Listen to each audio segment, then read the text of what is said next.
Swami Medhananda ji, who has traveled from Hollywood to educate us, and he's really become one of the spokesperson for Ramakrishna Order now, giving talks all over the world.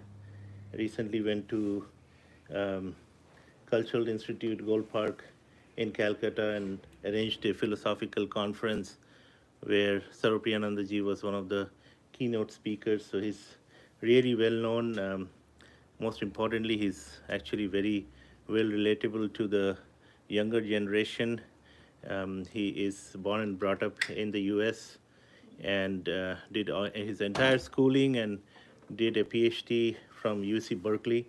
So the younger generation children can very well relate to him. Not that we cannot, but he's especially relatable to the younger generation. So thank you, Swamiji, for coming. Can get started. Thank you. Om Sthapakaya cha dharmasya sarvadharmasvarupe avatara varishtaya Ramakrishnaya te namaha. Morning, everyone. Good morning. Pranam, Swamiji. It's nice to see some old faces and some new faces. And I'm grateful to everybody for making my first visit to Raleigh. Such a nice one. So I'll be talking today on a kind of a heavy philosophical topic. Do we have free will? It's not working, huh?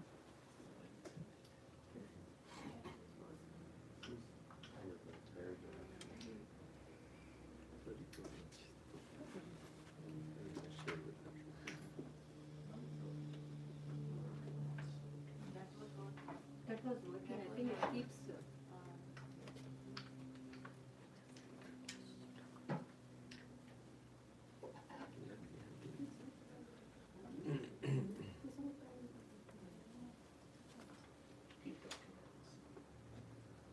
Are you on?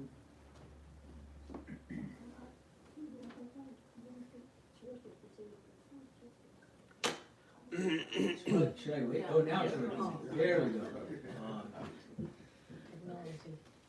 All right, so as I was saying, I'll be speaking on a pretty heavy philosophical topic today. Do we have free will?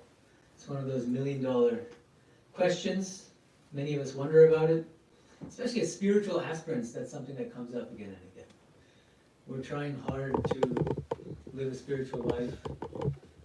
Or are we? Or is everything determined? Or is it possible for everything to be determined at the same time to be trying hard as a spiritual aspirant? These are very difficult questions, and they've been asked by some of the greatest thinkers throughout the world. Yesterday, some of you attended my talk at NC State, and there I started by taking us back to the 1970s, talking about the famous marshmallow experiment done by Walter Mischel at Stanford. So today I thought I'd ask you to step into a time machine with me. I'll go back to the 1980s, one of my favorite decades. This was an experiment conducted by Libet, Benjamin Libet, at UCSF. And this is the experiment. He took some people, and there's a button, and he hooked their brains up to EEGs or ECG, whatever. And so he's scanning their brain, and he said, and he tells them, signal when, like, some kind of like note exactly when you decide to make the decision whether or not you want to push that button. So he does that. The people do that, the subjects do that. And what he found by scanning their brains is that 300 milliseconds before they made the conscious decision, either to push the button or not to push the button, their brain had already decided one way or the other, without them knowing it. And now, what exactly that proves is controversial. Also, even the way that the experiment was carried out, some people have questioned it and pointed out issues. In any case, the thing is, this kind of experiment has been replicated in a number of different ways, and I'm not going into the details.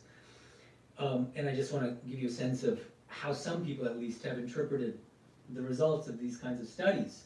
Sam Harris is a very prominent public intellectual. He wrote a book in 2012 called Free Will. And maybe the title is ironic because his whole argument is that we don't have any free will. And we lost the audio here. Keep talking, so. Okay, I'm just gonna Yeah, I keep can talking. hear, no problem. Yeah. Okay, good. Yeah, and maybe online people might be struggling to follow, but, okay. So, what does Sam Harris say? He takes these lived experiments very seriously. And he infers from them that free will is an illusion. He says our wills are simply not of our own making. Thoughts and intentions emerge from background causes of which we are unaware, and over which we exert no conscious control. We do not have the freedom we think we have. That's Sam Harris, but very recently, just a few months ago, the Stanford neurobiologist Robert Sapolsky has published a book, a big fat book, called Determined, A Science of Life Without Free Will. Some of you may have read it, or at least have heard of it. It's a very interesting book. It's worth reading. It's readable, in spite of his being a nerdy scientist. And in a review of his book by Oliver Berkman in The Guardian, he describes Sapolsky's style as a hugely knowledgeable yet stoned West Coast slacker, which I think is pretty apt. It's really funny, like he uses even like swear words sometimes, but also citing the scientific studies, so it's very funny. It's worth reading. If not from cover to cover, at least you can just kind of glance through it, read the introduction. Sapolsky goes even further than Sam Harris, and he doesn't base his whole case on Libet style experiments because he thinks that they're too controversial to serve as a sole basis for such huge claims.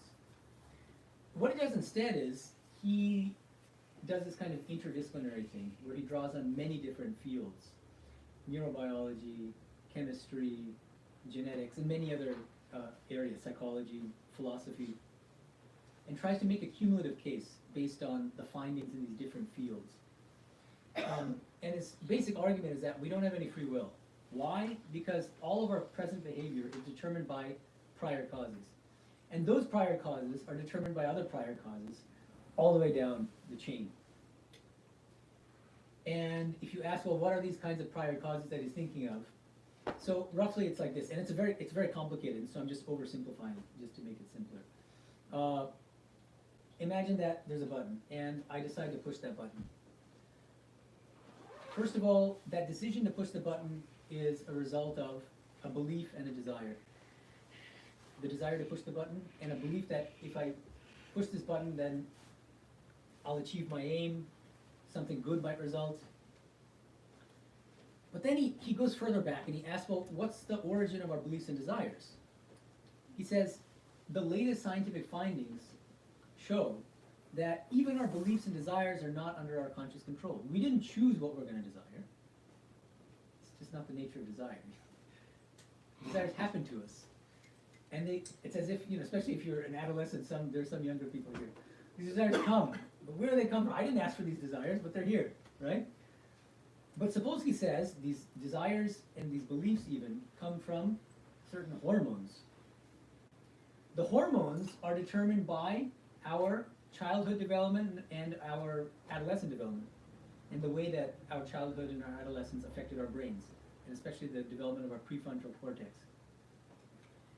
And if you go even further back, prior to the childhood, he says that there's a combination of two major deterministic factors: genes, our genetic makeup, which doesn't seem to be under our conscious control, and culture, nurture, nature and nurture, upbringing, what kind of parents we had, how difficult our childhood was, what kind of obstacles and challenges we faced as a child, all these things.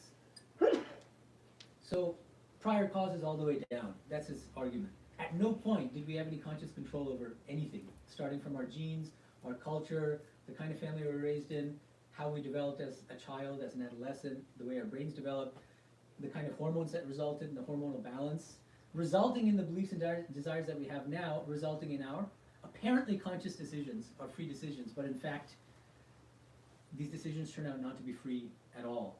This is a very high altitude kind of summary of what Sapolsky is arguing.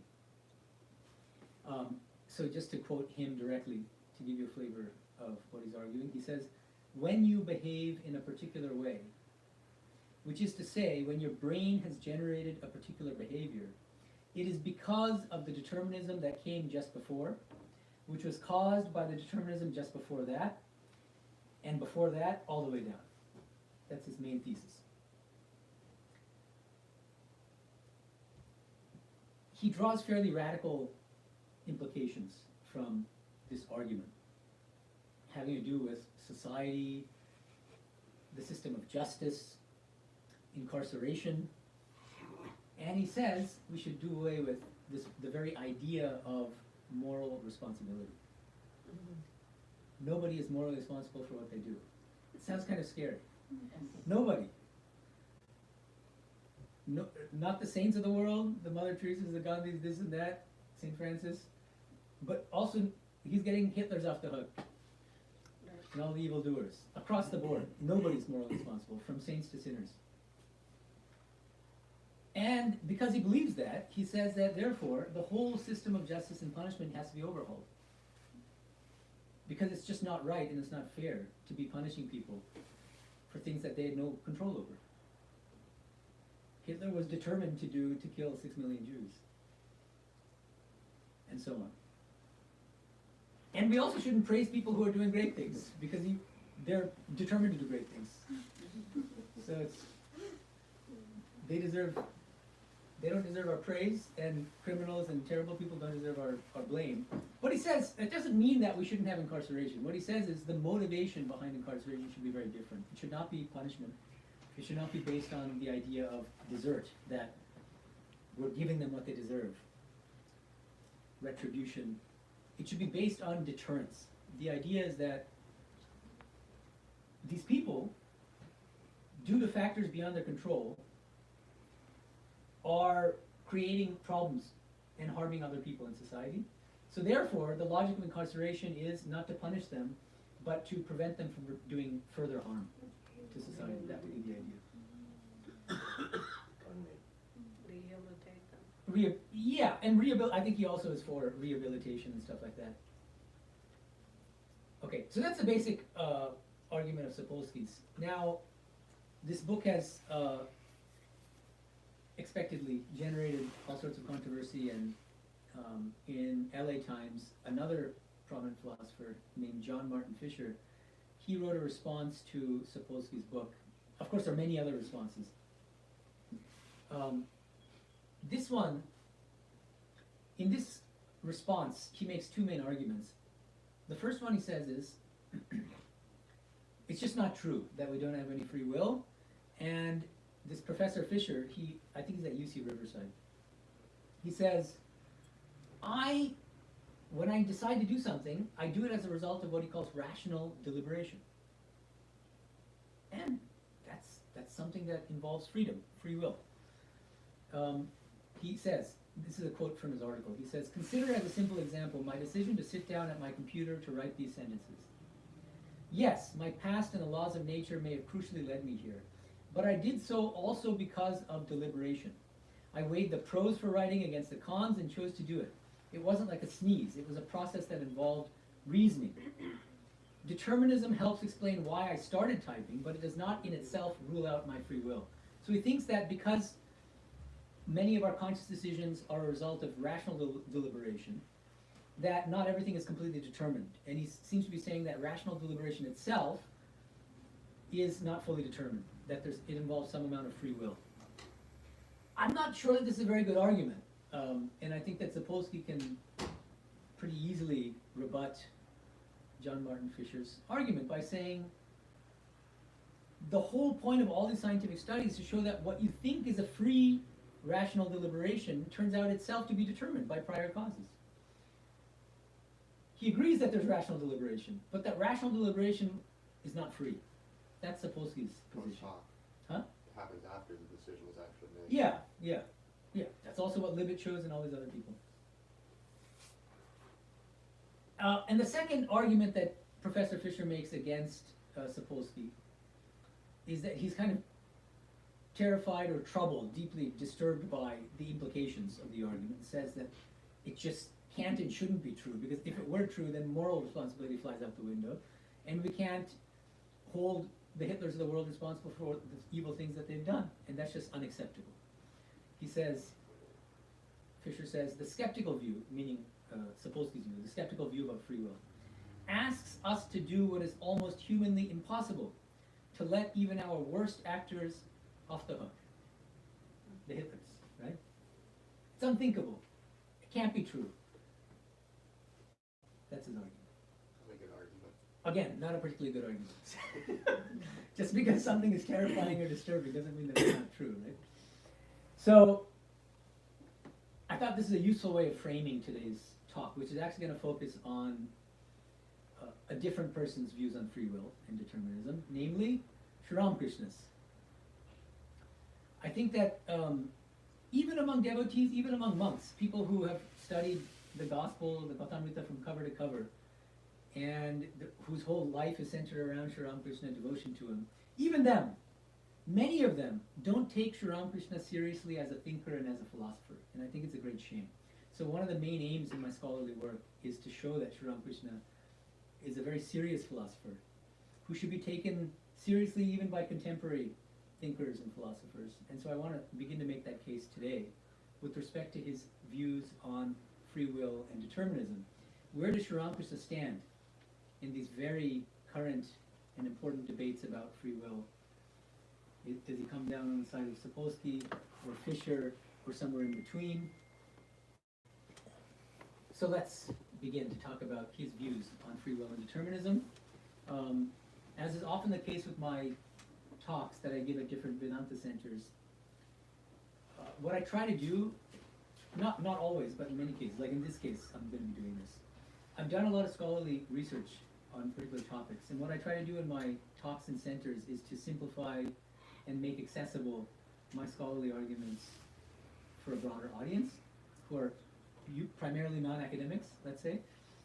So I'll try to be doing that today, but the article on which I'll be giving this talk today, or the article on which my talk today is based, is called Hard Theological Determinism and the Illusion of Free Will, Sri Ramakrishna Meets Lord Kames, Saul Smolansky, and Dirk Pereboom, published in Journal of World Philosophies in 2018. So if you're interested, you can find that online.